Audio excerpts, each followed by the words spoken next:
બધાના મનમાં એમ હોય કે બાપાશ્રી ક્યાં છે, એટલે અગાઉ જણાવી દઉં કે અહીંયા જે કોઈ બેઠા છે એ સર્વને બાપાએ જય ગુરુદેવ કીધા છે.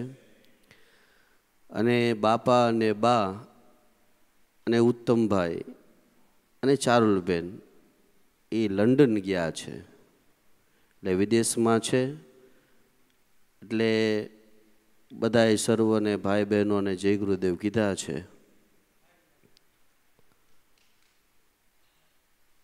આજે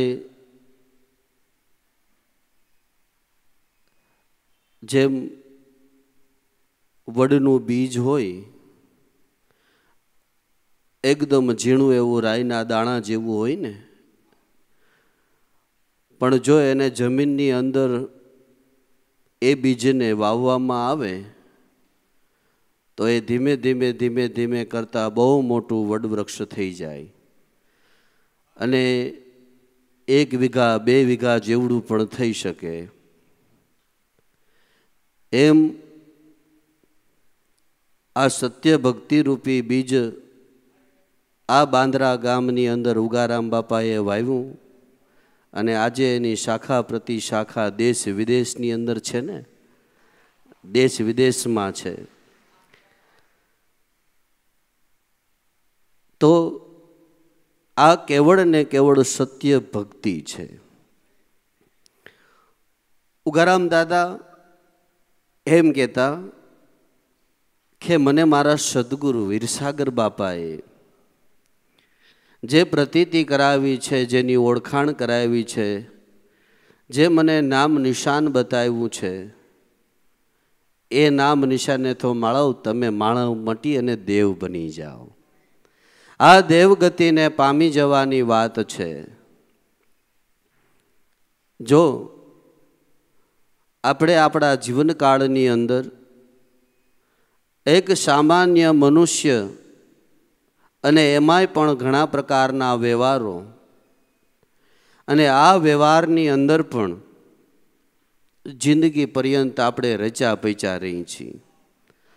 સગા ને વાલા ને કુટુંબ ને પરિવાર ને ધંધા ને ધાપા ને આપણે આવા અનેક પ્રકારના ઉત્પાત કર્યા જ કરી છે. આપણે 100 કામ પડતા મૂકીને પણ વ્યવહાર સાચવી છે ને. કાંઈક કાને વાત પડી તો આપણે બધું કામ પડતું મૂકીને આપણે આપણા વ્યવહારોને સાચવી છીએ. શા માટે વ્યવહારો સાચવી છીએ? કે સાટે પાટે ને, કે આજે તમારી ત્યાં કોઈ પ્રસંગમાં આવ્યું હોય તો તમારે ત્યાં જવું પડે. એમ અરસપરસ આપણે એકાબીજાને સાટે પાટે આપણે બધા વ્યવહારો સાચવી છીએ. પણ આપણે આને આ ઉલઝનની અંદર પણ ક્યારેય આપણે આપણો પોતાનો વિચાર કર્યો જ નથી. તો આપણો ઉત્તમ વિચાર કયો છે? હા, ઉગારામ દાદા કહેતા કે ભાઈ તમારે ભક્તિ કરવી એટલે કંઈ સંસારને છોડી દેવાનો નથી. જો આપણે ધંધા ધાપા કરતા હોય તો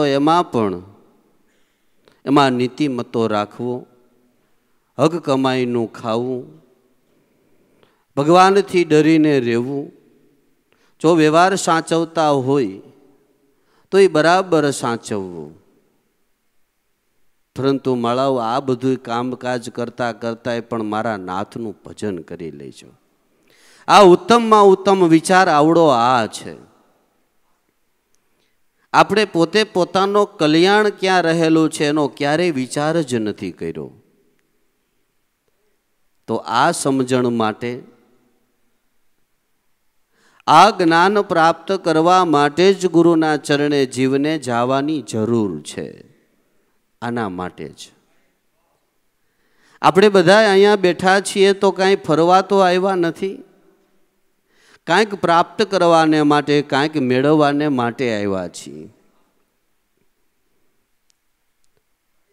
આપણે જે મહાપુરુષો થયા છે, જે સંતો થયા છે, એ દરેકના જીવનમાંથી આવી કાંઈક રૂઢી પ્રેરણા લેવાની છે કે જીવન કેમ જીવવું અને જીવન કેવી રીતે જીવવું. આવી પ્રેરણા સંતોની પાસેથી લેવાની છે. તો ભાઈ, ઉત્તમમાં ઉત્તમ વિચાર તો આપણે પોતે પોતાના કલ્યાણનો છે. પોતે પોતાના કલ્યાણનો ઉત્તમમાં ઉત્તમ વિચાર છે. તો આવો વિચાર એ જેને આવ્યો છે એ બધા આ ભક્તિરૂપી પંથની અંદર ભળ્યા છે. પણ આપણે કર્મ કરવામાંથી જ ઊંચા આવતા નથી. કારણ કે આ ભક્તિનો માર્ગ એવો છે કે જ્યાં કર્મ કરવું ઘટતું નથી. હાવ સીધી અને સાદી સમજણ કહું તો આપણે જે કર્મ કરીએ છીએ એ કર્મને લઈ અને આપણે એને ભક્તિ માની લઈએ છીએ. પણ ખરા અર્થમાં એ ભક્તિ નથી. એ તો ભક્તિના ખાલી કેવળ ને કેવળ કર્મો છે. ભક્તિ એનાથી કંઈક જુદી છે. આજે એ ઉગારામ દાદાએ જે સમજણ આપી છે એ કાંઈ જેવી તેવી સમજણ નથી. એ સમજણ સમજી અને અનુભવ કરી અને આપને બધાને આ માર્ગ બતાવ્યો છે. એ પોતે તો પોતાને અનુભવ કરીને માર્ગ બતાવ્યો છે. તો બાપા, એ આ ઉત્તમમાં ઉત્તમ આવડી આ ભક્તિરૂપી સમજણ છે કે કઈ છે કે ભક્તિ કરો ભલા ભાવથી, કરજો ભલેરા કામ. એ આવી શિખામણ રૂડી દિલમાં રાખી, રહેજો સંતોના ધામ. ભક્તિ કરો એલા ભાઈ, ભક્તિ કરો. એ ભક્તિ કરો, ભક્તિ કરો. આ તો આખું જગત કહે છે, પણ ભક્તિ કરવી કેમ એની સાચી સમજણ તો કોઈ ગુરુ પાસેથી મળે. બાકી ભક્તિ કરો, ભક્તિ કરો એમ તો આખું જગત પોકારી રહ્યું છે. પણ ભક્તિ કેવી કોને, ભક્તિ કરવી કેમ, અને ભક્તિ કરવાથી લાભ શું છે? તો ભક્તિ બે પ્રકારની હોય છે. એક બાહ્ય ભક્તિ અને એક આંતરિક ભક્તિ. બાહ્ય ભક્તિ એવી છે કે બાહ્ય ભક્તિ એટલે આપણે બહારના બધા આચાર વિચારો ધારણ કરીને એ બહારની ભક્તિ છે કે ભાઈ વાહ ચૂકે મેં ચૂકે પણ હું દીવો કરવાનું ભૂલું નહીં. એ ગમે તેમ થઈ જાય પણ હું ગાયને રોટલી ખવડાવ્યા વગર હું મોઢામાં બટકું નાખતો નથી. એ મારે રોજ અડધી કલાક તો પૂજા કરવી જ જોઈએ. એ હું પૂજા કર્યા પછી જ હું ચા પીવું, એ પછી જ હું પાણી પીવું. મારે નિત્ય એટલે નિત્ય શિવ મંદિરે જવું એટલે જવું. એ ગમે તે થાય ને ભલે આભ ફાટી જાય પણ મારે શિવ મંદિરે જવું તો જવું છે, ગમે તેમ થાય. એ આવા તો આપણે અનેક પ્રકારના કર્મો કરી રહ્યા છીએ અને એ કર્મોની અંદર આપણે ટેક નાખી. ટેક આપણે ત્યાં કોઈ મહેમાન થયું હોય ને એને ટેક હોય તો આપણે કાચની રકાબીમાં ચા પી ના. હો ભાઈ, કાચની રકાબીમાં હું ચા નથી પીતો, મારે એ આડી છે, મારે ટેક છે. મને સ્ટીલની રકાબી હોય તો આપો. કેમ ભાઈ? કે ના ના ના, મારે આડી છે, આડી. એ મારે માનતા છે, અને માનતા ઉતાર્યા વગર મારે કાચની રકાબીમાં ચા પીવાય નહીં. પણ અથાણું તો તું કાચની બરણીનું ખાઈ જાય છે એનું હું?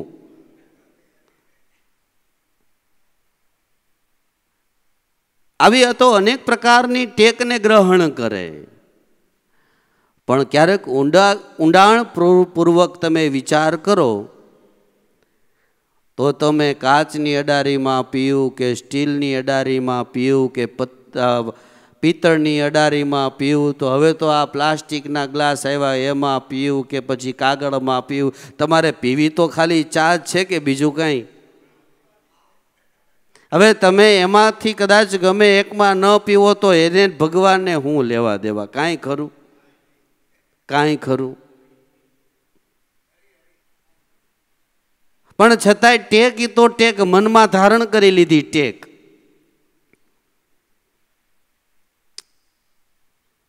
એક બાપુ,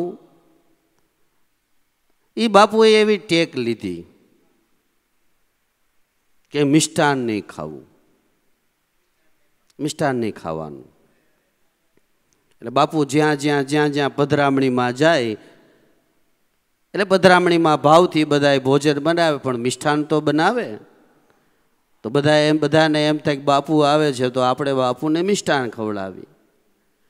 પણ મિષ્ટાન જેવી થાળીમાં પીરસે એટલે બાપુ કહે નહીં, આની મારે ટેક છે, મિષ્ટાન નહીં ખાવાની.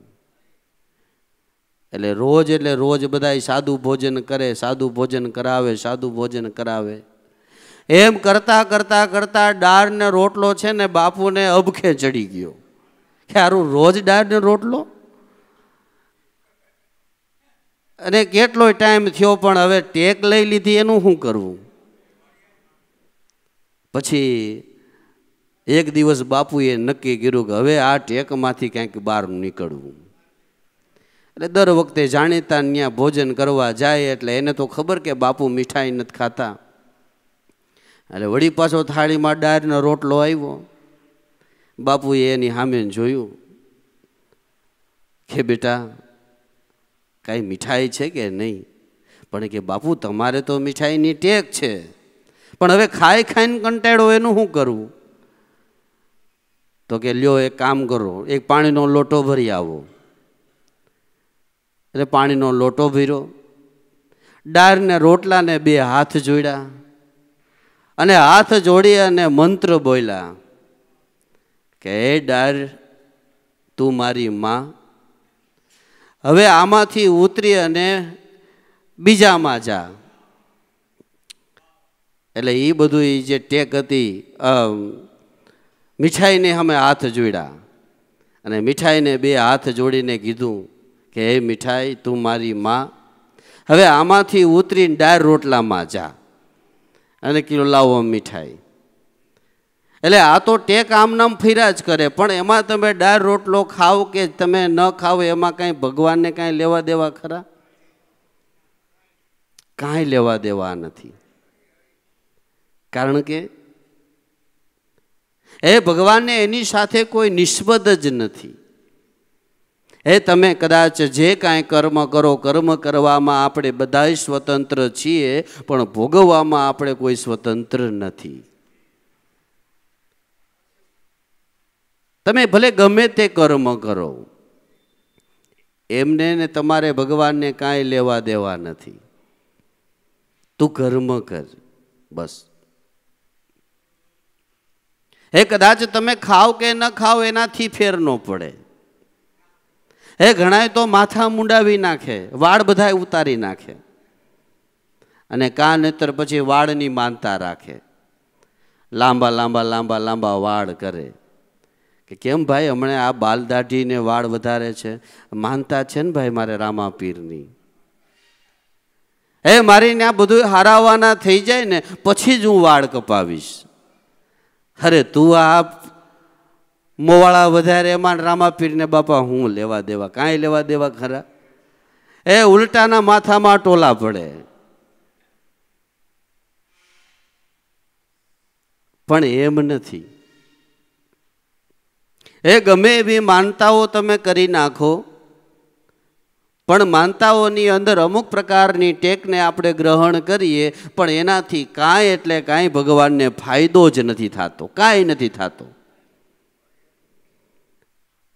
અરે જીવણ બાપાએ કીધું કે સિદ્ધને રહું એકાદશી, હે સિદ્ધને ત્રીજે ટક ખાવ, હે ભીમ સાહેબ જેવા મને સદગુરુ મળ્યા, હું તો ભાવના ભોજન ખાઉં, એ ભાવતા ભોજન ખાઈ લઉં. તો મારા નાથે દીધું છે તો એ પ્રેમથી બધું ખાઈ પીને ભોગવી લ્યો ને.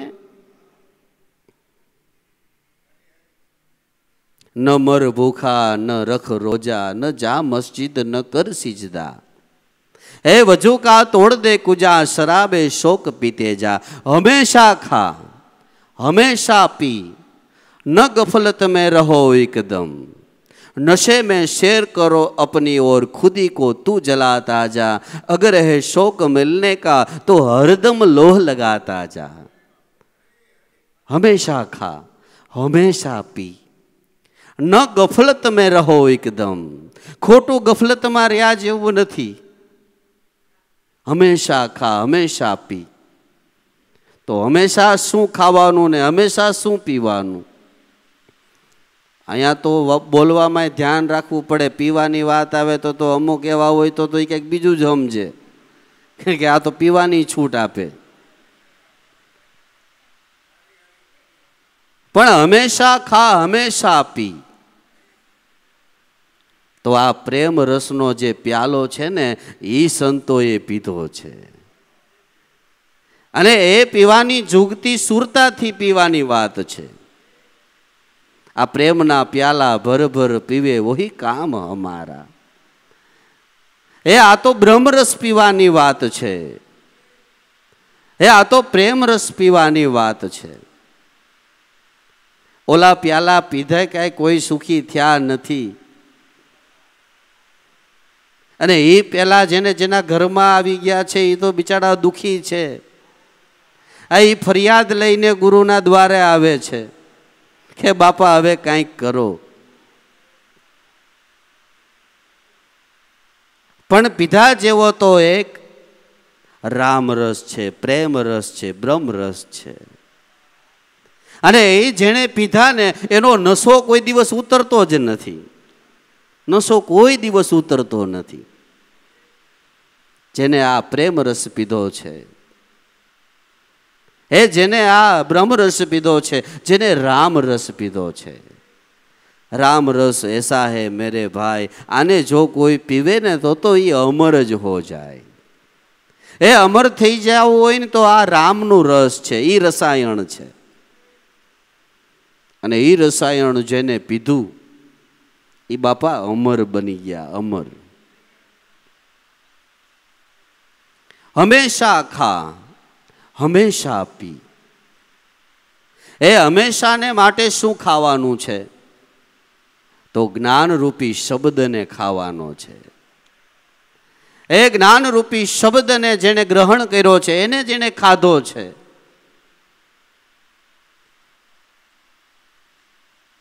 एनुं काम थयुं छे.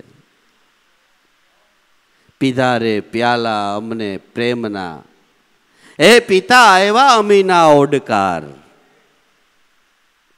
ए आ खाधु छे, आ पीधु छे, एने बापा अमीना ओडकार आव्या छे. एने तृप्ति थई छे. बाकी हे बीजा त्रीजा खावानी अंदर पीवानी अंदर जो आपणुं मन जाए तो रखे छे ने हे घरनी अंदर हे धनोत पनोत निकली जाए भाई. हे शांति थी कोई जीवा दे एमे नथी. तो आपणे बधाए बाह्य भक्ति तो बहु बधी करी छे के पूजा. हे भगवाननी हूँ नित्य पूजा करूँ छूं अने पूजा करवी जोईए. ना नथी, पूजा हमेशा करवी जोईए, कायमनी माटे करवी जोईए. આપણે જે જે કોઈ દેવી દેવતાઓને પીર પૈગંબરને કે કોઈને માનતા હોય, એ આપણે આપણા સદગુરુને એ સ્વરૂપે જોઈ અને એની નિત્ય પૂજા કરવી જોઈએ. પણ હવે આપણી પૂજા કેવી છે કે આપણે આંખો બંધ કરી, મોઢું બંધ કરી અને આપણે ભગવાનની સામે બેસી જઈએ, પણ આપણા મનને કોઈ ડાટા મારે ખરું? આપણું મન તો ક્યાં ને ક્યાંય આટા મારી જાય. હવે આ પૂજા કાંઈ સ્વીકારાય ખરી? આપણે આપણા જીવનની અંદર આમને તેમ તમે જેમ ફાવે એમ આપણે વર્તન કરતા હોય. આખા દિવસની અંદર કેટલું ખોટું બોલી જતા હોય, આખા દિવસમાં આપણે કેટલાયને છેતરી નાખતા હોય, આપણે કોઈની સેવા ન કરતા હોય, આપણે આપણા માતા પિતાને સાચવતા ન હોય, ઘરની અંદર આવ્યા ગયાને કોઈ આદર કરતો ન હોય, આપણો વ્યવહાર છે એ સરખો ન હોય, આપણું જે જીવન છે એ બેડોળ જેવું જીવન હોય, મુખની અંદર એક સારો શબ્દ ન હોય, અને પછી આપણે આંખું બંધ કરીને ભગવાનની સામે બેહો તો હું તમને એમ લાગે છે કે એ આપણી પૂજા સ્વીકારે એમ?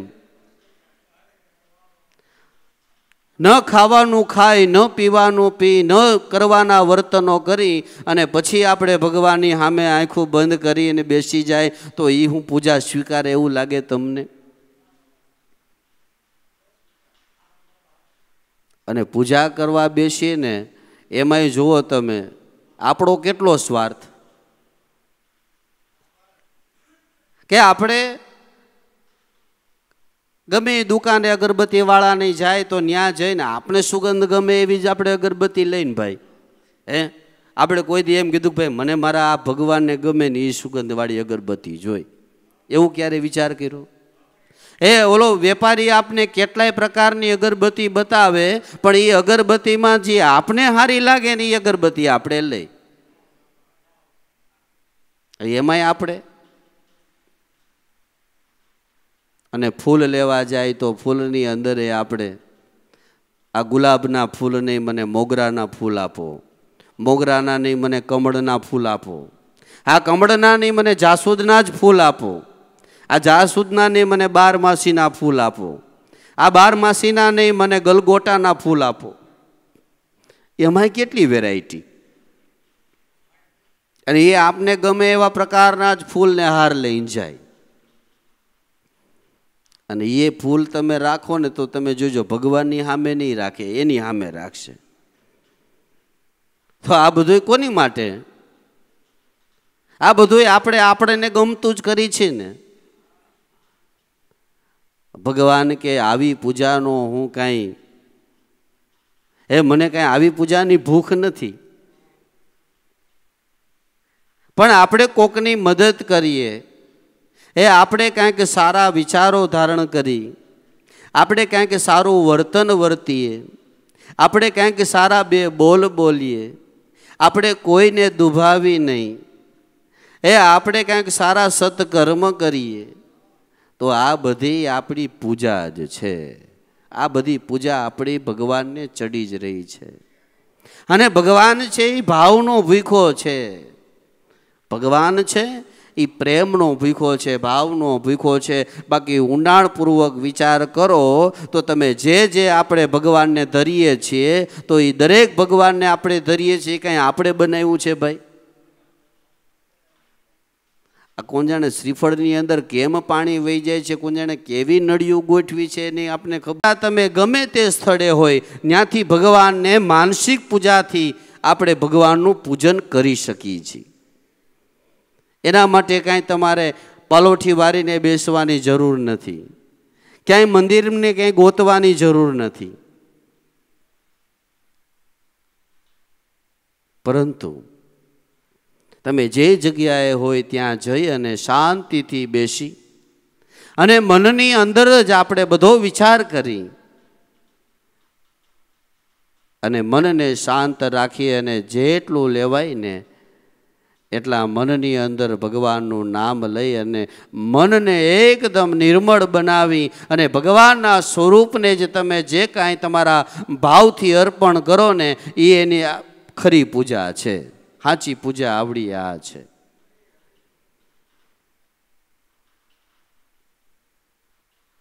આ આપણી બધી બાહ્ય ભક્તિ છે. ઉગારામ દાદા કહેતા કે આ બાહ્ય ભક્તિની પણ જરૂર છે. આ બધાએ આપણા હૃદયની અંદર ભાવને પ્રગટ કરવાના સાધનો છે, પણ આપણે આટલા પૂરતું જ માની લીધું. હવે આપણે તો ભગવાન પાસે જઈ અને ખાલી માંગણી જ કરી છે, બીજું કાંઈ. એ ભગવાન, એ મારા નાથ, હે સદગુરુ, હે દીનદયાળુ, હે મારા મોટા છોકરાના બસ લગ્ન થઈ જાય. હા, મારે ધંધામાં હરખું આવતું નથી. એ જો તમારી દયા થઈ જાય ને, જો અમે બે પાંદડે થઈ જાય. અમારા ઘરવાળા છે ને એ 6 મહિનાથી આ ખાટલામાં છે. કાંઈ જો બેઠા થઈ જાય એવું કાંઈ કરો ને, કાં ભગવાન એની દોરી ખેંચી લ્યો. હવે સેવા કરી કરીને થાય કા.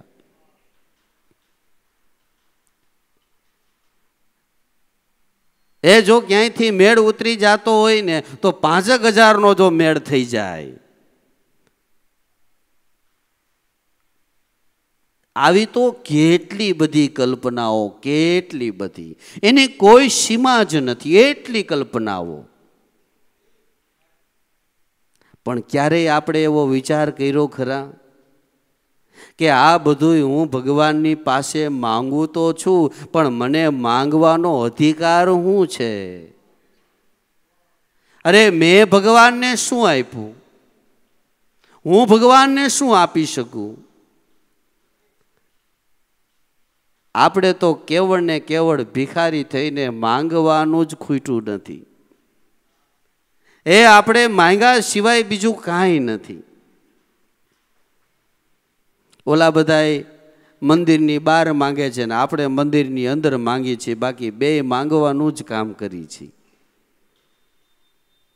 પણ આપણે ગુરુને શું આપ્યું? આપણે ઈશ્વર માટે શું કર્યું?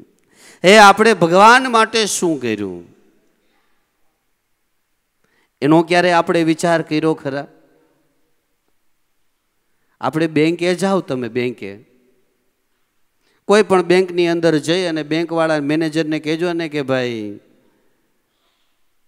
1 લાખ રૂપિયા આપી દે મને. એટલે બેંક મેનેજર એમ કે ભાઈ તમારું ખાતું છે આમાં? એ ખાતું તો નથી, તો હું આપે તમને એમાં.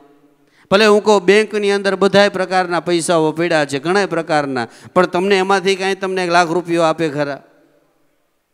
શું કામ ન આપે? કારણ કે તમારું ખાતું જ નથી.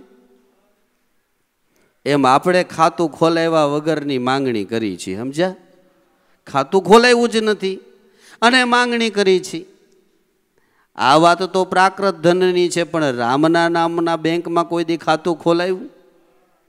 એના નામના કાંઈ 2 તમે જપ કર્યા? એ ભાવથી આપણે એનું નામ લીધું? અરે ખાતું જ ખોલાવ્યું નથી, પછી તો ક્યાંથી જમા કરવાની વાત જ આવે? અને જેણે જેણે જમા કર્યું છે, જેને જેને જમા કરાવ્યું છે, અને જેને રામના નામના બેંકની અંદર એટલું બધું બેલેન્સ છે કે હાઉસફુલ છે, સમજ્યા? હવે એના બધાય ચેક છે ને એ ક્લિયર થાય, એના ચેક ક્લિયર થાય. નરસિંહ મહેતાના 252 કામ કર્યા. એ 252 કામ એટલા માટે કર્યા કારણ કે નરસિંહ મહેતાએ સર્વસ્વ તન મન ધનથી એના સદગુરુ દામોદરને પોતે સોંપી દીધું હતું.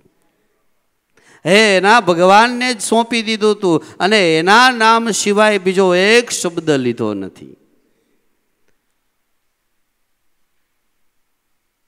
નિશાળમાં બેસાડ્યા તો એ રાધે ગોવિંદા, રાધે ગોવિંદા, રાધે ગોવિંદા. એ સિવાય બીજું કાંઈ એને જાણ્યું જ નહીં. બસ રાધે ગોવિંદા, રાધે ગોવિંદા, રાધે ગોવિંદા. હે મોટા ભાઈને એમ કે આને કંઈક નોકરીએ રાખી દે, તો નોકરીએ રાખી દીધા, તો જેની હાજરી પૂરે એમાંય રાધે ગોવિંદા, હે રાધે ગોવિંદા, રાધે ગોવિંદા. પછી બધાએ વિચાર કર્યો કે હવે આના સિવાય બીજું કાંઈ નહીં કરે. એ જેને આખી જિંદગી રાધે ગોવિંદ કર્યા છે, એને એના માટે ગોવિંદ ગરુડે બેસીને એને આવવું જ પડે, આવવું જ પડે. અને 252 ભગવાને આમ જ કામ કર્યા છે. 252. એ છેલ્લે તો એ જગતને જોતા ભગવાને હથો હથ ગળામાં માળા નાખી, હો હથો હથ. એ બધાયની જોતા. તો આ કામ કેમ કર્યા હશે? આ કામ એની આંતરિક ભક્તિ દ્વારા કરવામાં આવ્યા છે. ભલે આપણે ગુરુને ધારણ કર્યા છે, આપણે ભગવાનને માનીએ છીએ, તો એમ નથી કે એની પાસે માંગવું નહીં. અને એની પાસે માંગ્યા સિવાય બીજો કંઈ ઓપ્શન ખરો? એની પાસે જે મંગાય ને, આપણે જેના બન્યા છે એની પાસે મંગાય, એની પાસે રાવ થાય, ફરિયાદ થાય, અને એની પાસે આપણે માંગવાનો હક પણ છે. કારણ કે એનું નામ જ દીન દયાળ છે. એની સિવાય આપણે માંગવા ક્યાં જાવ? આપણે આપણા ગુરુ દ્વારે જઈને માથું ટેકાવીને ગુરુ પાસે જ માંગણી કરીએ ને. તો એ ભાઈઓ, એ ખરેખર એ આપવા માટે તૈયાર છે, પણ કહેવાનો ભાવાર્થ મારો એવો છે કે આપણે તો કાંઈક કરી છૂટવું પડે કે નહીં? આપણે તો કાંઈક ગુરુને દેવું પડે કે નહીં? હવે આપણે તો 10 રૂપિયા દઈને 3 ટાઈમ ગુરુનું ભોજન કરી જાય છે.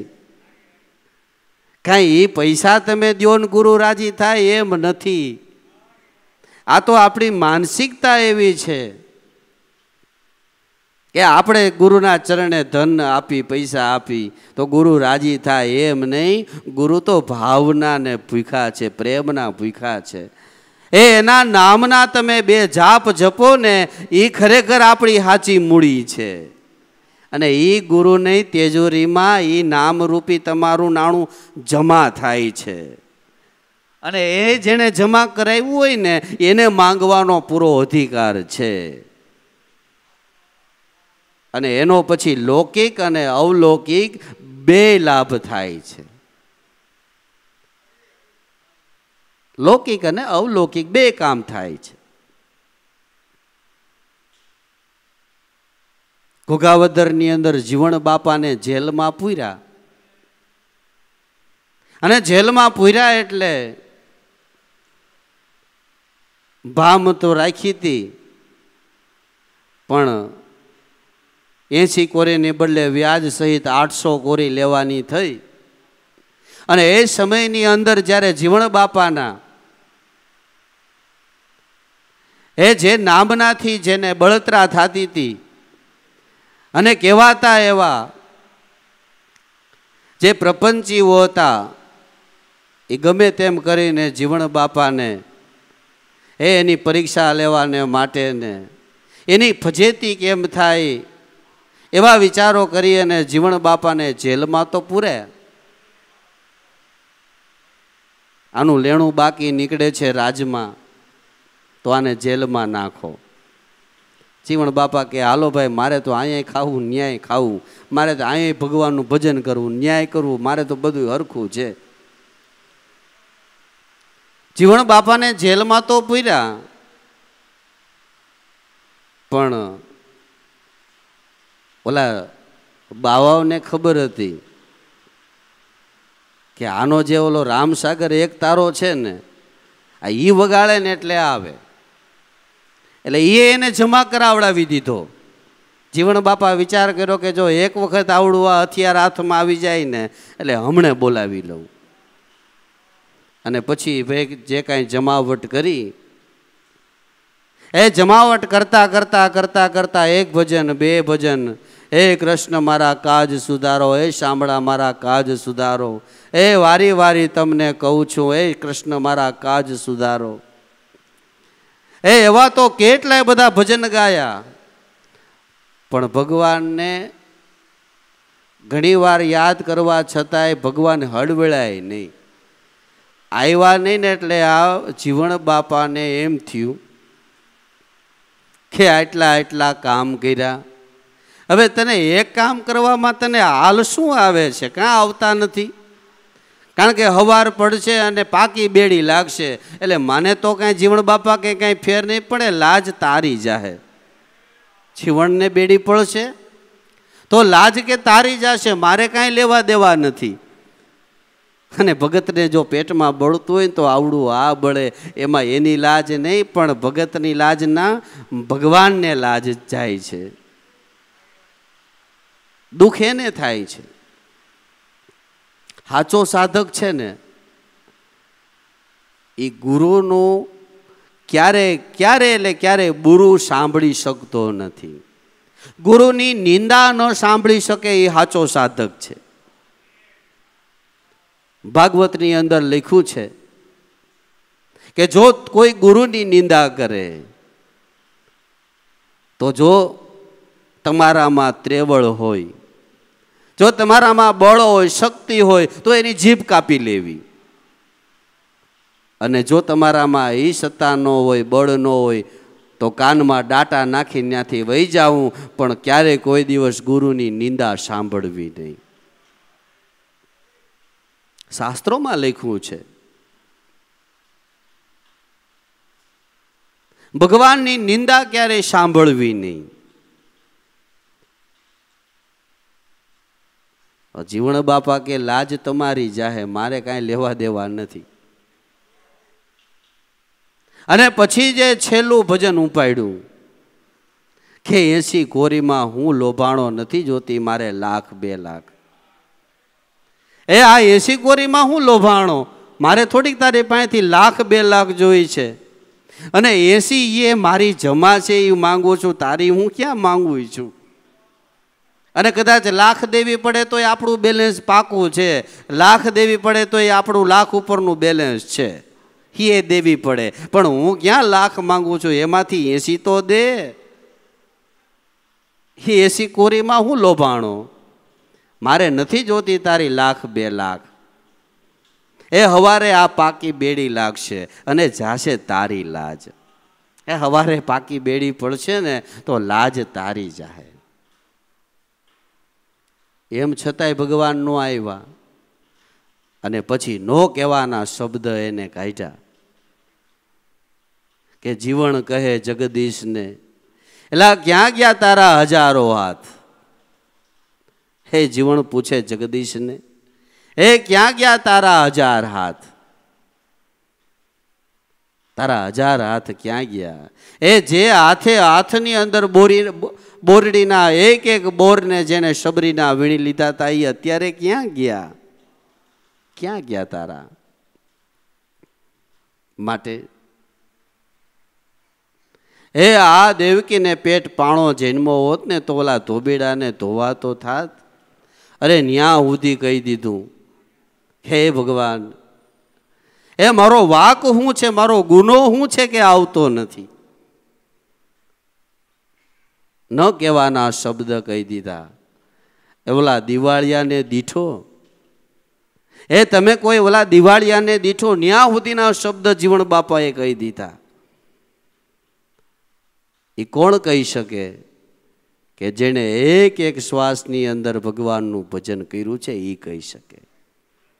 એને માંગવાનો અધિકાર છે અને એને જ માટે ભગવાન વાણિયાનું રૂપ લઈ અને જીવનને જેલમાંથી છોડવા આવવું પડ્યું.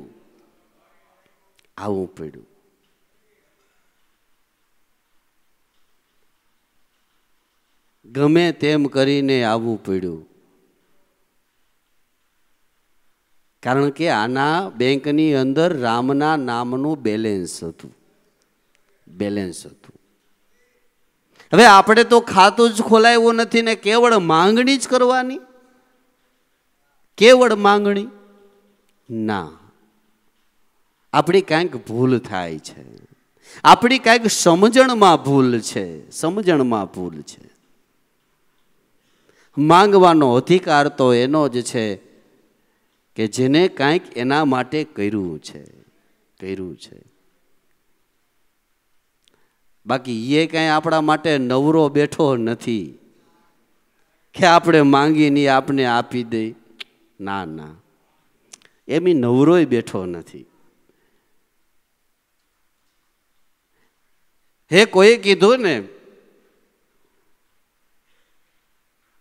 કે હું એટલો બધો વ્યસ્ત છું, હું એટલો બધો વ્યસ્ત છું એ લોકો માટે કે જે લોકો મને પ્રેમ કરે છે.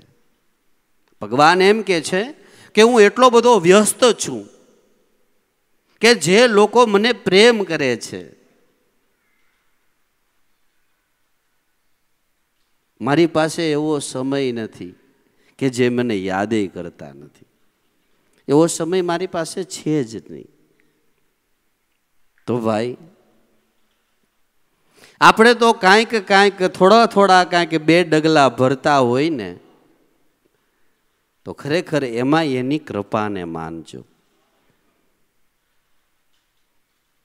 તો આંતરિક ભક્તિ, આપણી પૂજા, એ માનસિક પૂજા એ આપણી આંતરિક ભક્તિ છે.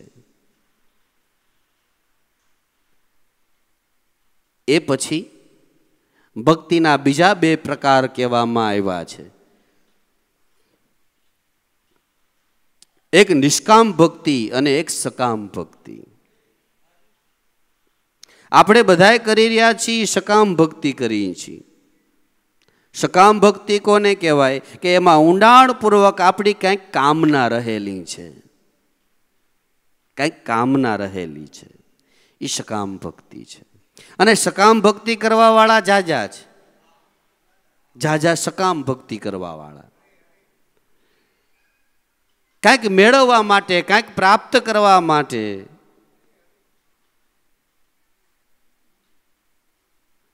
એ સકામ ભક્ત છે. એને કાંઈક મેળવવું હોય, કાંઈક પ્રાપ્ત કરવું હોય, કાંઈક લઈ લેવું હોય, કાંઈક મેળવી લેવું હોય, એ બધા સકામ ભક્તો છે. હવે આમાં આપણે નથી આવતા ને એનું ધ્યાન રાખજો કે ભાઈ ગુરુ કરવા છે મારે, પણ હવે જો તમારા ગુરુ છે ને એ મારા જો કામ કરી દે ને તો ગુરુ કરવા છે આપણે.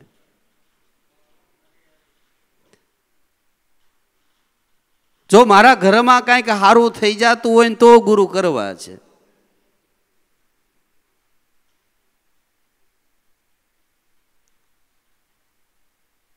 મારે છે ને ગુરુ તો ધારણ કરવા છે, પણ આ જો આ મારા મોટા દીકરાનો જો સંબંધ કરી દેતા હોય ને તો કરવું છે. અને કાનેતર એમ કે ભાઈ આપણે આમાં ભળી જાવ ને આપણા બધાય કામ થઈ જાય.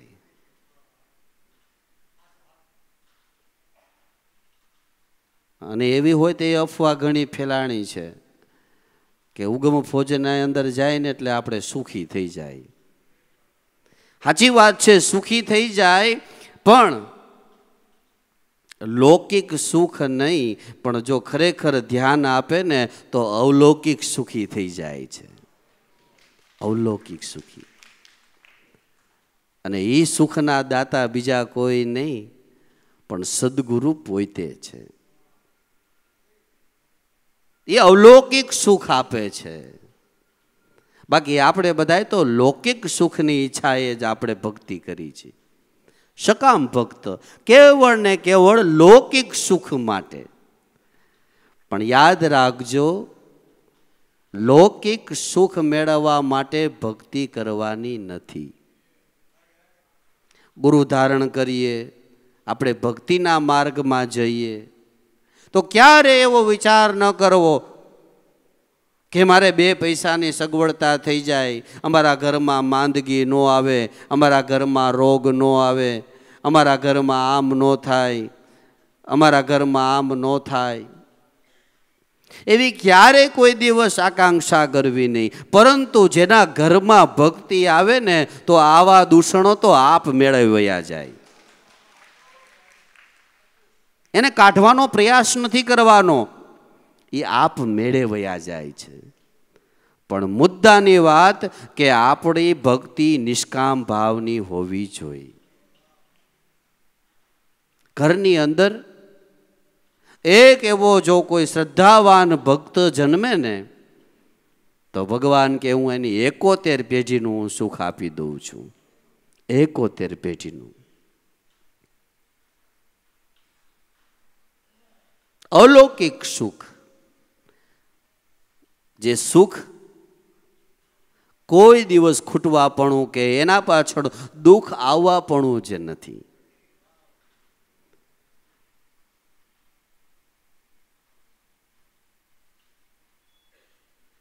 સાચી સમજણ આવડી આ છે.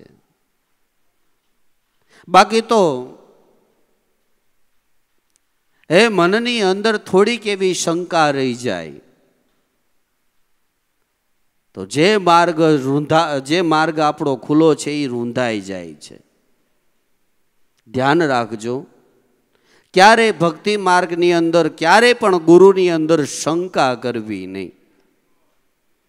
આપણો ભક્તિનો માર્ગ રૂંધાઈ જાય છે. શંકા ન કરવી.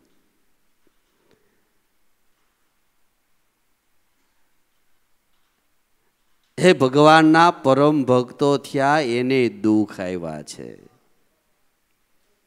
તો આપણી ઘરે દુઃખ આવે તો કઈ ગુરુ ખોટા માનવા?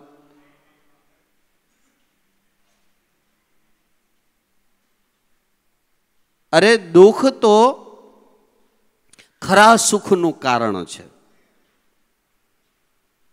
અને દુઃખી થયા વગર જોજો વૈરાગ્ય આવતો નથી. દુઃખ આવે ને એટલે આપને વૈરાગ્ય જાગે છે.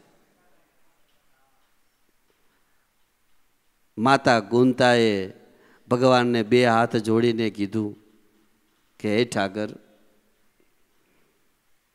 હે આ યુધિષ્ઠિર રાજાને રાજા બનાવીને રાજ તિલક કર્યું, ગાદીએ બેસાડ્યા, અને આ સુખ આપી અને તમે તો અમારી ઉપર દુઃખ આપ્યું.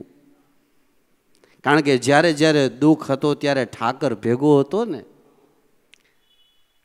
પણ હવે આ સુખ આપીને એ તમે અમારાથી અળગા થઈ જાઓ છો. ખરેખર હું આને સુખ નહીં પણ હું આને દુઃખ માનું છું. અને દુઃખ છે એને સુખ માનું છું, કારણ કે દુઃખની અંદર મારો ઠાકર તો ભેગો હતો. તમે જોજો, બધાય વિચાર કરો કે આપને દુઃખ આવે ત્યારે ભગવાન યાદ આવે છે ને ભાઈ.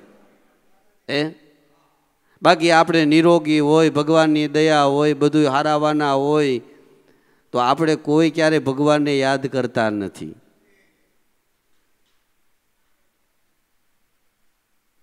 પણ દુઃખ હોય ને ત્યારે આપણે વારે ઘડીએ ભગવાનને યાદ કરી. તો સુખની ઉપર શીલ પડો, રામ હૃદયથી જાય, પણ બલિહારી દુઃખની એલા પલ પલ રામ તો ભજાય.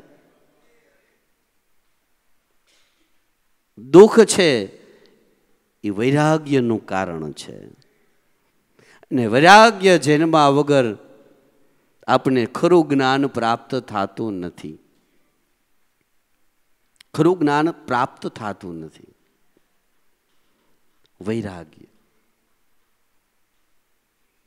હવે આપણે બધાય તો સકામ ભક્તિ પણ નિષ્કામ ભક્તિ કરવા વાળા કોક છે. અને યાદ રાખજો, સત્યના માર્ગ ઉપર, ધર્મના માર્ગ ઉપર, ઈશ્વરના માર્ગ ઉપર જ સંકટ અને પરીક્ષા આવે. બાકી તમે ઊંધા માથે હાલ્યા જાઓ ને, ત્યાં કાંઈ સંકટ નથી આવતું, ત્યાં કોઈ પરીક્ષા નથી આવતી. સત્યના માર્ગમાં હાલીએ ને એટલે આ બધું આડું આવે. આખું વર્ષ બાળક ભણ્યો હોય, હવે એ કેવું ભણ્યો છે ને, એ જ્યારે પરીક્ષા આવે ને ત્યારે ખબર પડે કે આખું વર્ષ આને શું કર્યું છે. બરાબર ને? શિક્ષક પરીક્ષા લે અને પરીક્ષાની અંદર કેટલા માર્ક્સ આવે એની ઉપરથી શિક્ષકને ખબર પડે કે આ વિદ્યાર્થી હોશિયાર છે કે ઠોઠ છે. બરાબર ને? ત્યારે જ ખબર પડે. એમ જે ભક્તો બન્યા છે ને એની પરીક્ષા લેવામાં આવે ને ત્યારે જ ભગવાનને એમ થાય કે આ મારો ખરો ભગત છે કે પછી લેભાગુ ભગત છે. લેભાગુ ભગત એ છટકી જાય. સમજ્યા? લેભાગુ ભગત હોય ને એ છટકી જાય અને ખરો ભગત છે ને એ પરીક્ષામાં પાસ થઈ જાય છે. અને એકવાર મારા નાથની પરીક્ષામાં જે પાસ થઈ ગયો ને એનો જગતમાં કોઈ એવો જન્મો નથી કે એનો વાળ વાંકો કરી શકે. પણ એકવાર આ પરીક્ષામાં પાસ થવું પડે. આપણે જીવનની અંદર કેવું જીવા છે એ ક્યારે ખબર પડે? આપણે મરી જાય ને પછી. આપણી નનામી જાતિ હોય ને એમાં કેટલા માણસ આમાં આવે ને એટલે ખબર પડે કે આનો વ્યવહાર કેવો હતો કે આ માણસ કેવો હતો. એમ આપણે આપણા જીવનની અંદર કેવી ભક્તિ કરી છે ને એ જ્યારે ઠાકર પરીક્ષા લે ત્યારે ખબર પડે કે આ ખરો ભગત છે કે લેભાગુ.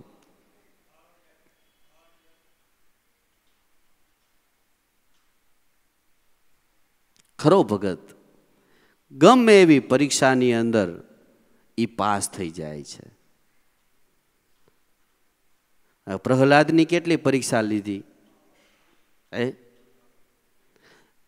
એટલી પરીક્ષા લેવા છતાંય પણ એના મનની અંદર એક તલવાર પણ એના ભગવાન ઉપર થી ભરોસો ન ઉઠ્યો. એ પાસ થાય ને એના માટે થઈને ભગવાનને આવવું પડે છે. એના માટે આવવું પડે છે. આપણે બે કોક મોરી વાત કરે ને ત્યાં તો આપણે એમાંથી પાછા વળી જાય.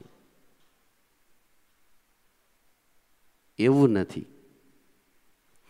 કાંઈક થોડુંક દુઃખ આવે ત્યાં આપણા મનની અંદર શંકા કુશંકા થવા માંડે.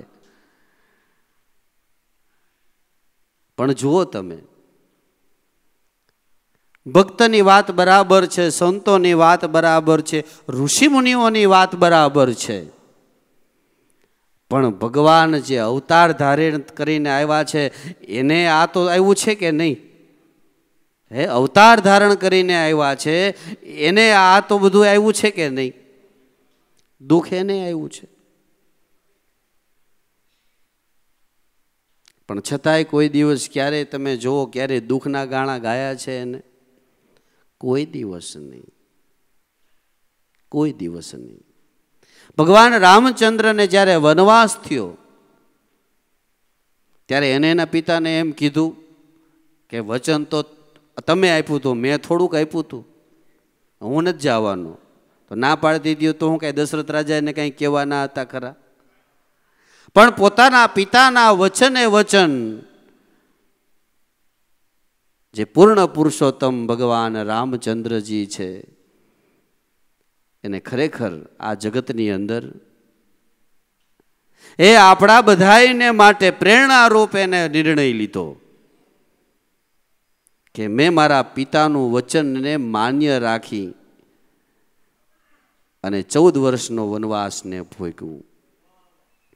હાજ પાડી દીધી. હે દશરથને કહેતા અચકાતા હતા દશરથ કે મારે મારા દીકરાને કેમ કેવું? હવે વચન મારું અને કઈ કીધું એમાં બિચારા રામનો શું વાંક, મારા દીકરાનો શું વાંક? એ પોતે મનથી અચકાતા હતા મારે કેમ કેવું? પણ એની સામે રામે કાંઈ કીધું ખરા?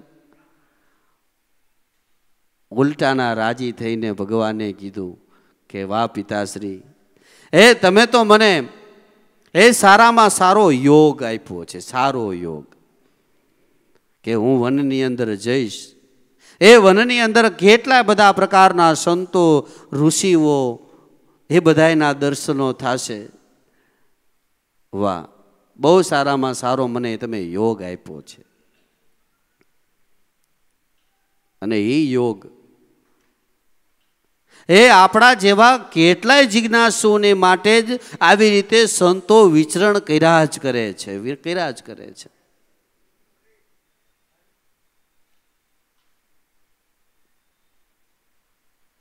ઘણીવાર આપણા મનની અંદર એવા વિચારો આવે કે ન્યા ગુરુ મહારાજને હું જવાની જરૂર હતી. પણ જેના હૃદયની અંદર જિજ્ઞાસા છે, ભાવ છે, એ ભાવને લઈ અને ગુરુ મહારાજને ત્યાં ખેંચાણ થાય છે અને ત્યાં એને જવું પડે છે. આ ભગવાનની એક લીલા હતી.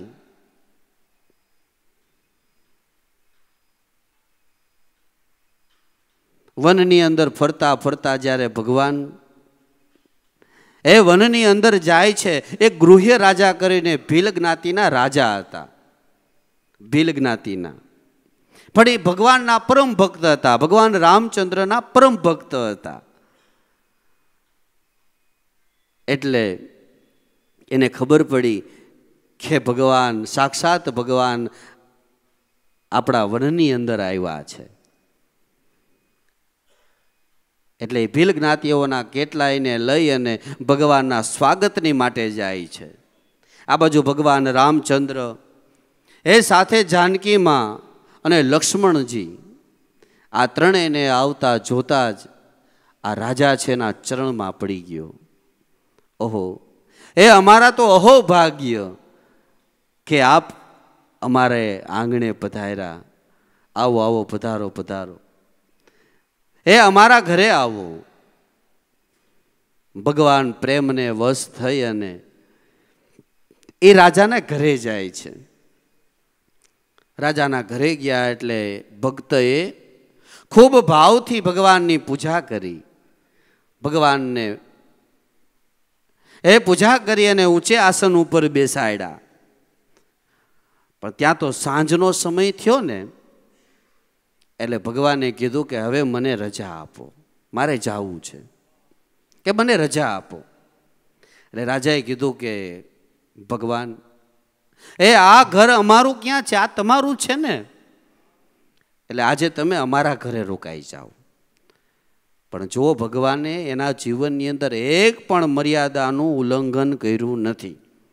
એટલે જ એને મર્યાદા પુરુષોત્તમ રામ કહેવામાં આવે છે. એક મર્યાદાનું ઉલ્લંઘન કર્યું નથી. એટલે ભગવાને કીધું કે વાત તમારી સાચી છે, એ તમારો ભાવે સાચો છે, પણ મને વનવાસ થયો છે એટલે હું કોઈના ઘરે રાત્રિ રોકાઈ શકું નહીં અને કોઈના ઘરનું ભોજન પણ કરી શકું નહીં. નહીતર તો એ રોકાઈ શકે એમ હતા. એના ભક્તની ત્યાં જમી શકે એમ હતા. પણ છતાંય ભગવાન ત્યાં રોકાણા નથી અને એના ઘરે જમ્યા પણ નથી. પધરામણી કરી છે, પણ રોકાણા નથી. એટલે ભગવાન તો એનાથી થોડાક આગળ જઈ અને વન છે, પણ આ બધા એની સાથે છે. એટલે સાંજનો સમય થયો એટલે રાજાએ એ જ જંગલની અંદરથી ફળ લેવા ભગવાન ફળ આહાર કર્યું. અને રાત્રિના સુવાને માટે મા જાનકી છે એક મોટા વૃક્ષની નીચે સાફ સફાઈ કરે છે, નીચે સુવાને માટે. આ રાજા જોવે છે કે મા જાનકી એ પોતે જ બધું સાફ કરી રહ્યા છે. ભગવાન પણ એને મદદ કરાવે છે. એટલે વડલાના પાંદડા લઈ અને મા જાનકી ભગવાનની માટે નીચે પાથરી અને પથારી કરે છે. એ પાંદડાની પથારી કરી, મા જાનકીની કરી, લક્ષ્મણજીની કરી. એટલે એ રાજા હતો ને આ બધું ઊભો ઊભો જોતો હતો. એ વિચાર કર્યો કે ઓહો, એ અખિલ બ્રહ્માંડનો માલિક છે, જેની ખાલી ભ્રકુટી ફરે ત્યાં તો કાંઈનું કાંઈ થઈ જાય. એ પોતે જ જો આ બેસી અને જો આ પાંદડાનું પથારી કરતો હોય, એ કેવું અદ્ભુત ચરિત્ર હશે. એટલે મનની અંદર એક નાની એવી શંકા થઈ કે આ ભગવાન, આવી શંકા થઈને એટલે તરત જ લક્ષ્મણજીને ખબર પડી ગઈ કે આ ભક્તના મનમાં થોડીક શંકા થઈ છે. એટલે જ્યાં રાજા ઊભો હતો ને એની બાજુમાં લક્ષ્મણજી ગયા. ત્યાં જઈ અને રાજાને ખાલી એટલું જ કીધું કે જે તમારા મનની અંદર શંકા થઈ છે એ શંકા અત્યારે ને અત્યારે કાઢી નાખો, નહીતર આ ભક્તિ માર્ગમાં તમે અહીંયા ને અહીંયા રહી જશો. તમે જે જોવો છો ને એ તમે જેને જોઈ રહ્યા છો એ ખરેખર રામ, એની અદ્ભુત લીલા છે. સામાન્ય મનુષ્યની જેવી લીલા કરી રહ્યા છે. પણ એ રાજા, આ ત્રણ લોકના નાથને ઓળખવો હોય ને તો દેહને બાદ કરો ને, અંતર બેઠો ને એ અખિલ વિશ્વનો નાથ છે. બાકી તો એ જે જોવો છો ને એની લીલા છે. તો આપણે બધા છે ને આમાં નામાં જ રહી ગયા, સમજ્યા? ગુરુને તાવ આવે લે, તે ગુરુ તો બીમાર થયા. હમણાં 2-4 દિવસ પહેલા એક ભાઈએ મને પ્રશ્ન કર્યો. મને કે કંઈક કહેવત છે, હું તો જો કે ભૂલી ગયો, કે ગુરુ કંઈક ગામ જાય ને ગુરુ ગામ ગયા, એવી કંઈક કહેવત હશે. તો મને કે હું કંઈક ગુરુ ગામ જાય એમ. એટલે મેં કીધું ભાઈ, તમે જેની વાત કરો છો એ દેહની વાત કરો છો. અને દેહ તો બધે જાય ને, જ્યાં બોલાવો ત્યાં બધે જાય. એટલા બધા એ સમુદાય મોટો શિષ્યગણ હોય તો જે ભાવ ધરે એની ત્યાં જાય, દેહ તો ગમે ત્યાં જાય. અને જે પ્રકારના 6 પ્રકારના ગુરુનું વર્ણન કર્યું, મેં તો 6 પ્રકારના ગુરુ હોય, પણ આ 6 પ્રકારના ગુરુથી કાંઈ મુક્તિ થતી નથી. આના માટે સદગુરુની જરૂર છે. અને જે સદગુરુ છે ને એ ક્યાંય ગામ જાતા જ નથી. અને મરે ગુરુ ને, ગુરુ કોઈ દી મરતા નથી. ગુરુ કોઈ દી મરતા જ નથી. મનની અંદર શંકાનું સમાધાન તરત જ લક્ષ્મણજીએ કરી દીધું કે તમે જેને જોવો છો એ એનો દેહ છે, પણ જે અખિલ બ્રહ્માંડનો નાથ છે એ તો દરેક વ્યાપક સ્વરૂપે છે, દરેકના ઘટની અંદર છે. આવી જેના હૃદયની અંદર ભક્તિ છે એ ગુરુના ખરા સ્વરૂપને જાણે છે. બાકી શંકાઓ થાય ને એનું સમાધાન જ થતું નથી. અને સમાધાન કેવળ ને કેવળ ગુરુની કૃપાથી થાય છે. એના ચરણમાં જાય તો જ શંકાનું સમાધાન થાય. બાકી એ તો કરતા કુદરત છે, બધુંય કરી શકે એમ છે, પણ છતાંય કોઈ દિવસ સૃષ્ટિથી વિરુદ્ધ કાર્ય એ કરતા નથી. તો એના દેહ અમર રહ્યા છે ખરા. અને સદગુરુને જો ભાવથી સેવે તો લૌકિક અને અલૌકિક બે સુખ પ્રાપ્ત થાય છે. અને એ બધાના જીવનની અંદર તમે ઊંડાણપૂર્વક વિચારશો ને તો આપણા જીવનની અંદર એ બધું આવતું જ હોય છે. પણ એ દ્રષ્ટિ વગર આપણે સમજાતું નથી. લૌકિક અને અલૌકિક બે કામ થાય છે. સદગુરુ જેને ભગવાન રૂપ જાણી લીધું છે અને એના સિવાય એને બીજું કાંઈ દેખાતું જ નથી.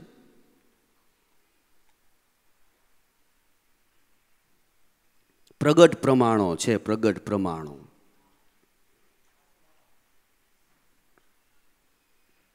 પૃથ્વીના થંભ રૂપ છે, પ્રગટ પ્રમાણો છે. આપણે વાત કરીને કે ભાઈ બેલેન્સ હોય તો તમારો માંગવાનો પૂરો અધિકાર છે. બેલેન્સ હોવું જોઈએ તો આપણા કામ થાય છે. એવું નથી કે નથી થતા, બધાયના કામ થાય છે, પણ મુદ્દાની વાત બેલેન્સ હોવું જોઈએ. બરાબર ને? બેલેન્સ હોય તો કામ થાય. આપ સૌ જાણો જ છો કે ઉગારામ દાદાએ એના જીવનમાં કેટલાયના કામ કર્યા છે, કેટલાયના કામ કર્યા છે. અહીંથી 10, 12 કે 15 કિલોમીટર અહીં કમરકોટડા છે. એ કમરકોટડાની અંદર જીલુ બાપુ ને ભાવસંગ બાપુ ને ઉદુ બાપુ ને પોપટસંગ બાપુ ને એ આખો એ દરબાર ડાયરો એ બધાએ ઉગારામ દાદાના ચરણે એ સમયની અંદર કે જ્યારે છૂત અછૂતના એવા ભેદભાવ, એવા સમયની અંદર એને જ્યારે ઉગારામ દાદાને વાજતે ગાજતે પધરામણી કરાવી અને એક જ સરખો બધાયનો ઘર કુટુંબ પરિવારનો ભાવ, એમાં લગભગ ભાવસંગ બાપુના દીકરા ભરતભાઈ ને ભરતભાઈ એ ભરત બાપુ નાના હતા અને સર્પદંશ થયો, નાગ કરડ્યો. હવે એ સમયની અંદર તો કાંઈ આવી બધી કાંઈ હોસ્પિટલોની કાંઈ સગવડતા નહીં, એટલે એને ખબર પડી કે વાડીએ એને નાગ કરડ્યો છે, સાપ કરડ્યો છે. એટલે ત્યાં સીધા આજે કાંઈ કે શિવરાજગઢ કોઈ ડૉક્ટર હશે, ડૉક્ટર પાસે આવ્યા. આવીને જોયું પણ પરિસ્થિતિ બહુ જ ગંભીર. ડૉક્ટરે ના પાડી કે ભાઈ તમે આ કામ કરો અને તાત્કાલિક ગોંડલ લઈ જાઓ. એટલે ગોંડલ જવા માટેના કમરકોટડાથી 2 રસ્તા છે. એક આમ મોવિયા થઈને જવાય અને એક અહીં બાંદ્રા થઈને જવાય, આ જ રોડ અહીંથી જ. એટલે ગોંડલ જવાનું થયું એટલે તાત્કાલિક મોટર ગાડી બાંધવીને ત્યાંથી સીધા એ લોકો બધા ગોંડલ ગયા. ગોંડલ તપાસ કરી, પણ ગોંડલ તપાસ કરતાં ડૉક્ટરે કીધું કે ભાઈ આને અત્યારે તમે તાત્કાલિક રાજકોટ લઈ જાઓ. એટલે મોટર ગાડી કરી અને રાજકોટ લઈ જવા માટે રવાના થયા. હા, સવારે સંપ નાગ કરડ્યો હતો અને સવારના આ બધા આમથી આમ ઓલા ડૉક્ટર પાસે ઓલા ડૉક્ટર પાસે વાંથી વાને એમ આમથી આમ ને આમથી આમ જતા હતા. એમ કરતાં કરતાં છેક રાજકોટ પહોંચ્યા. એ સમયમાં રાજકોટ જવું એટલે બહુ અઘરું એમ. અત્યારનો સમય નહીં પણ એ સમયની અંદર બહુ અઘરું. માંડ રાજકોટ પહોંચ્યા. ત્યાં સારા એવા ડૉક્ટરને બતાવ્યું, પણ ડૉક્ટરને બતાવ્યું એટલે ડૉક્ટરે કીધું કે હવે આમાં કાંઈ નથી. સવારથી મોડું થઈ ગયું. ડૉક્ટર પાસે પહોંચ્યા પણ ડૉક્ટરે કહી દીધું કે હવે આમાં કાંઈ છે નહીં. એટલે બધાને એમ થયું કે ઓહો, એ જેવું હરી ઈચ્છા બળવાન કુદરતે જે ધારી એ થઈ, હવે બીજું તો શું થાય હવે આમાં. એટલે એ લોકો બધાએ આ બાજુથી પાછા રાજકોટથી ગોંડલ આવ્યા. હવે ગોંડલથી એમાં બેઠા હતા એને વિચાર આવ્યું કે ભાઈ હવે આમથી ને આપણે જાવું કોટડા અને બાંદ્રા થઈને જાવું, મોવિયા શ્રીનાથગઢે થઈને જાવું, તો હાલો ને બાંદ્રા થતા જાય અને ઉગારામ બાપાને આપણે સમાચાર દેતા જાય કે આવી રીતેનું બનાવ બન્યો છે, કે સમાચાર આપતા જાય. એટલે એ લોકો બધા ગોંડલથી આવ્યા, બાંદ્રાના રોડે આવ્યા. ગમે એવા મહેમાન આવે, ગમે તે કોઈ પણ કદાચ એમ કહેવાય ને કે ગવર્નર આવે તો ઉગારામ દાદા પોતે પોતાના આસનમાંથી ઊભા ન થાય. પણ એ સમયની અંદર જ્યારે એ ભરતભાઈને લઈને જ્યારે એ લોકો બધા હજી અહીંયા રોડ પાસે આવ્યા ને એટલે ઉગારામ દાદા પોતે પોતાના આસનમાંથી ઊભા થયા. બાપા એના ઘરે આપણા ઘરે હતા અને હજી તો રોડ ઉપર ગાડી આવી હતી. એટલે બાપા ત્યાંથી 2 ડગલા ભરી અને પાછા એ ડેલી આવ્યા અને ડેલીથી બહાર આવ્યા અને ત્યાં ગાડી ત્યાં આપણે ડેલી પાસે આવીને ઊભી રહી. એટલે બાપાએ ખાલી એટલું કીધું, હું પણ સવારના અડિયું કાઢો છો. વિચાર કરો, આ અંતર્યામી ને આ સવારના હું અડિયું કાઢો છો, શું થયું છે? પણ જે થયું એ તો બધું કહેવું પડે. હજી તો આ તો અંદર નથી આવ્યા, આ તો બધા મોટરમાં જ બેઠા છે. બાપા ડેલીએ મોટર સુધી આવ્યા અને આવી અને જરાક અંદર ડોકું કાઢ્યું. એટલે જે કાંઈ ઘટના બની હતી એ બધું કીધું કે આવી રીતેનું આમ થયું છે બાપા, કે સવારના અમે આમથી આમ જાય છીએ પણ બધાય ડૉક્ટરે ના પાડી દીધી છે. એટલે ઉગારામ બાપાએ અંદર ડોકું કાઢ્યું અને જ્યાં ભરતભાઈ હુતા છે એના માથા ઉપર હાથ ફેરવીને એટલું જ ખાલી બોલ્યા કે હવે યા ડૉક્ટરને જોવામાં નહીં આવ્યું હોય, ભરતને કાંઈ નથી થયું, ઉપાધિ કરોમાં કાંઈ નથી થયું. હવે તમે અહીંથી વયા જાઓ, તમે જાઓ અને અહીંથી શિવરાજગઢથી માંડણકુંડલા અને માંડણકુંડલાથી કમરકોટડા જાય ને ત્યાં વચ્ચે એક પુલ આવે છે. જો કે હવે તો પુલ થઈ ગયો ને, કે એને ધાબી કહેતા. ધાબી ઉપરથી પાણી જાય ને, એ ભાદરમાં પાણી જાય એને ધાબી કહેતા અને ઢાંકણીઓ કે ઢાંકણીઓ. એટલે ઉગારામ દાદાએ અહીંથી કીધું કે તમે મોટર લઈને જાઓ, ઢાંકણીએ જો આ બોલે ને તો એમ સમજો કે તમને ઉગવ ભગત મળ્યો હતો, જાઓ. એ મોટર લઈ અને અહીંથી નીકળ્યા, અહીંથી દેવચડી, ત્યાંથી શિવરાજગઢ, ત્યાંથી માનણકુંડલા, અને માનણકુંડલાથી બરાબર ઢાંકણીએ પોગ્યા ને અને ભરતભાઈ આંખ ખોલીને એટલું બોલ્યા કે હું ક્યાં હતો? આ પ્રગટ પ્રમાણ, આ પ્રગટ પ્રમાણ. આપણે બધાય આવા સમૃદ્ધ સંતોની છાયામાં બેઠા છીએ. આ કોઈ નાની વાત નથી. આવા સમૃદ્ધ આપણે સદગુરુ મળ્યા છે, જે પલે પલ આપણા બધાયના કામ કરી રહ્યા છે. આ લૌકિક અને અલૌકિક આ સુખ કોને આપે? કે જેને પોતે પોતાનું સર્વસ્વ જેને ગુરુને અર્પણ કરી દીધું છે. એ જગતની લાજને મૂકી, કુટુંબની લાજને મૂકી દીધી, કોણ શું કહેશે એની લાજ મૂકી અને બધુંય ભગવાનના ચરણમાં જેને ધરી દીધું ને, ભગવાન એનો વાળે વાંકો થવા દેતા નથી. આ બધી એ વાતો છે. તો ભાઈ આપણે બધા જેને છાયામાં બેઠા છીએ ને, એ કાંઈ નાની વાત નથી. બાકી જગત છે બધી પ્રકારની વાતો કરે, પણ આ તો જેને અનુભવમાં આવ્યું ને, અને જેણે ગુરુને ખરેખરા સ્વરૂપમાં જાણી લીધું ને, એને બાપા આ સત્ય ભક્તિ સમજાય છે. બાકી તો આપણે આપણી રીતે ભક્તિને સમજી, પણ ખરી ભક્તિ એ નથી. અને ખરા વિચારથી તમે જુઓ ને, તો આપણે જો કાંઈક ભાવ થયો હોય ને, તો કાંઈક આપણી પૂર્વની કમાઈને લઈને થયો છે. બાકી આવા દોડધામ યુગની અંદર, આવા આધુનિક યુગની અંદર, જ્યાં કોઈ પાસે સમય નથી, કોઈ પાસે સમય નથી. આવો ઘોળ કળિયુગ જેવો અત્યારે સમય વર્તી રહ્યો છે. અને આવામાં જો આપને ગુરુ યાદ આવતા હોય, ગુરુ દ્વાર યાદ આવતો હોય, જો આપણે કાંઈક ભજન તરફ જ કાંઈક આપણું ધ્યાન ગયું હોય, તો ખરેખર આપણે આપણા ભાગ્યને પણ વખાણવા યોગ્ય છે. નહીતર આ વિચારે ન આવે. આ તો ભક્તિ છે જ્ઞાન વિચારની. જો જ્ઞાન અને વૈરાગ્યની શુદ્ધ વિચાર હોય ને તો આવે. આ ભક્તિ છે જ્ઞાન અને વૈરાગ્યની શુદ્ધ વિચાર હોય તો આવે.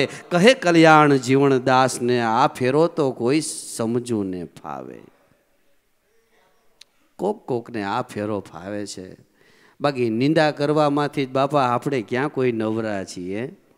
ક્યાં નવરા છીએ? તો બાપા વિશ્વાસ રાખજો. વિશ્વાસીને ઘેરે વધામણા. એ ઉનઘર આવ્યો અમર અતીત. વિશ્વાસીને ઘેરે વધામણા છે. તો ભાઈ ભાવ રાખજો, વિશ્વાસ રાખો ને, અને કાંઈક મારા નાથનું ભજન કરશો ને, અને આવડી આ કમાઈ કરશો, તો તમારી લૌકિક અને અલૌકિક બે કાર્ય સફળ થશે. અને જેના ઘરની અંદર આ ભક્તિ રૂપી બીજ વાવ્યું છે ને, તો એને બાપા પ્રેમ રૂપી પાણી પાતા રહીજો. આ ભક્તિ રૂપી બીજ વાવ્યું છે તો પ્રેમ રૂપી પાણી પાઈજો. અને નિંદા રૂપી નિંદામણ કરતા રહીજો. કોક નિંદા કરતું હોય ને તો એને નારાયણ જાણવું, અને વખાણ કરે એ તો વેરી. નિંદા કરે એને નારાયણ જાણવો, વખાણ કરે એ વેરી. અને આની જે સ્તુતિ કરે ને એને નો આવે જમની ફેરી.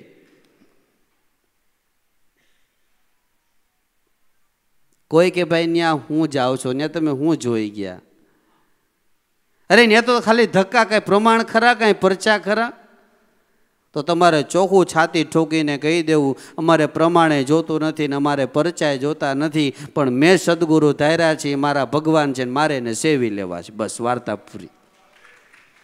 વાર્તા પૂરી. ક્યારે મનની અંદર શંકા લાવી નહીં. તો ભાઈ આપણા બધાએ કાર્ય થાય છે. અરે સમાધિએ માથું નમાવો ને ભેગું મનને નમાવી દેજો. હે ગુરુના ચરણે માથું નમાવો, ભેગું મનને નમાવી દેજો, તો આપણું કામ થઈ જશે, થઈ જશે. આવી ભાવના રાખવી, શુદ્ધ વિચાર રાખવા, સારા વિચાર રાખવા, સંત સમાગમ કરવો, કાયમની માટે સત્સંગ કરવો, કાયમની માટે ભજન કરવું, એનું સ્મરણ કરવું. મનુષ્ય દેહ કરીને આજ મોટામાં મોટો લાભ છે. આ પંચભૂતના પૂતળા બનાવ્યા છે ને, એમાં જે અખંડ રામ રમી રહ્યો છે ને, એ અખંડ રામની ઓળખાણ કરવા માટે જ ગુરુ કરવા પડે બાપા. હા, અને આ ઉગા રામે, આ મહાપુરુષોએ, આ સંતોએ જે માર્ગ ખોયો છે ને, એ મારા વાલા 16 વાલને એક રતિ સત્ય છે ને છે. પણ મંડાણ તો કરો, 2 પગલા તો ભરો, એક ઓગદીક આમાં આગળ તો વધો, તો જરૂર એમાં આપણું કાર્ય સફળ થશે, સફળ થશે. એટલે આ ઉગારામે આ ભક્તિરૂપી બીજ વાવ્યું છે. એ આપણે બધા એની છાયામાં બેઠા છીએ, એની છાયામાં બેઠા છીએ. અને એની છાયામાં જે બેઠા ને, એનો તો ભવરોગ મટી જાય છે. એ ત્રિવેદીના તાપમાંથી મુક્ત થઈ જાય છે. આદિ વ્યાધિ ને ઉપાધિ, આ ત્રિવેદીનો તાપ એના છાયામાં આવી જાય ને, તો બાપા આ તાપ લાગતો નથી, લાગતો નથી. તો આપણે કાંઈક મેળવવું હોય ને, તો આપણે કાંઈક એને આપવું પડે, આપવું પડે. પણ આપણે તો ખાલી કેવળ માંગતા જ આવડું છે, માંગતા જ આવડું છે. તો ભાવથી, પ્રેમથી, એ શ્રદ્ધા વિશ્વાસથી એનું નામ લઈને એની ભક્તિ કરવાનો યોગ છે. આ સમજાણું ને ત્યાંથી હવાર. કહેવત છે ને કે ભાઈ સમજાણું ત્યાંથી સવાર. તો હવે સમજાઈ ગયું ને, તો હવે આ ઉગમ નામનો આપણે ત્યાં સૂર્ય ઉગી ગયો છે, ઉગી ગયો છે, સમજણ આવી ગઈ છે. હવે તો આપણે છે ને બેંકમાં ખાતું ખોલી નાખ્યું છે. હવે તો આપણે બેંકની અંદર બેલેન્સ જમા કરવાનું છે, એના નામનો બેલેન્સ જમા કરવાનું છે, બેલેન્સ જમા કરવાનું છે. સારું, ધન્યવાદ છે એ આવા મહાપુરુષોને કે જેને આપણે આ સાચી સમજણ આપી છે. આ એવી ઔષધિ છે કે એને પીધી, રોગ મીટો, અને એ ઔષધિ આપને આપી છે, આપને આપી છે. તો ભાઈ લેવાય તો રામનું નામ લેજો, દેવાય તો એક ટુકડો દેજો. આ હીરા જેવી વાત પડી છે મેદાનમાં, તમારાથી લેવાય ને તો બાપા લઈ લેજો, લઈ લેજો. તો આપ સર્વ એની છાયામાં બેઠા છો. અને આ તો કલ્પ વૃક્ષ છે, કલ્પ વૃક્ષ. ઉગારામ કલ્પ વૃક્ષ છે. આ વૃક્ષની છાયામાં બેસીને જેવી કલ્પના કરો એવું ફળ કુદરત આપે છે, આપે છે. પણ ધ્યાન રાખજો, એ બીજું કાંઈ ન મંગાઈ જાય, રખે છે. અને માંગવાનું થાય ને તો બાપા એના નામની ભક્તિ માંગી લેજો, તો આપણો જન્મો જન્મ સફળ થઈ જાય, જન્મો જન્મ સફળ થઈ જાય. ભૂતળ ભક્તિ પદાર્થ મોટું એ તો સ્વર્ગ લોકમાંય નહીં. એટલે ભલે ને પુણ્ય કરીને અમરાપુર પામ્યો, પણ અંત્ય તો 84 માહી, છેલ્લે તો ન્યા જ જવાનું છે. તો ભાઈ કદાચ આ સ્વર્ગના સુખ માંગી લે, પણ અંત્ય તો 84 છે. પણ જેને ભક્તિ માંગી ને એ આમાંથી ને એનો બારો કાઢી નાખ્યો છે, આમાંથી એને બારો કાઢી નાખ્યો છે. તો આજ સાચી સમજણ છે, આજ સાચી ભક્તિ છે. અને જે બાપા ભક્તિને વળગ્યા છે ને એનો મારો નાથ પલે પલેનું ધ્યાન રાખે છે. એટલે હવે ફરી પાછી આપણે બપોર પછીની સભામાં બીજી વાત કરશું. અને ફરી પાછા વળી યાદી આપી દઉં, આપણે જ્યાંથી વાત કરી કે ઉગારામે આ ભક્તિરૂપી આંબો આવ્યો છે, એની શાખા પ્રતિશાખા આજે દેશ વિદેશોની અંદર ફેલાણી છે. અને એ લોકોનો જો ભાવ હતો એ ભાવને લઈ અને બાપા લંડન ગયા છે, વિદેશ ગયા છે. એટલે એ આ પૂનમમાં આમ તો જો કે એની હાજરી તો છે જ, દેહ કરીને નથી, બાકી એની હાજરી વગર કાંઈ થાય નહીં, એની હાજરી તો છે જ. એટલે બધાને તમને જય ગુરુદેવ કીધા છે. હવે જે પ્રમાણે રસોડામાંથી કહેવામાં આવે, હા, તો ભાઈઓ બધા પ્રસાદી લેવાને માટે જાય અને પછી બહેનો લે. થોડોક વરસાદનો સમય છે એટલે થોડીક પ્રસાદી લેવામાં ઉતાવળ રાખવી, વાતો ન કરવી, મોબાઈલ થોડી વાર બંધ રાખવો, એટલે એમાં કાંઈ આપણું નુકસાન નથી. પ્રસાદી ગ્રહણ કરી થોડી વાર આરામ કરી અને આપણે રાબેતા મુજબ વળી પાછી બપોર પછીની સભા થશે. બહેનો બેસો અને ભાઈઓ થોડી વાર ભજન ગાઓ. સદગુરુદેવની જય.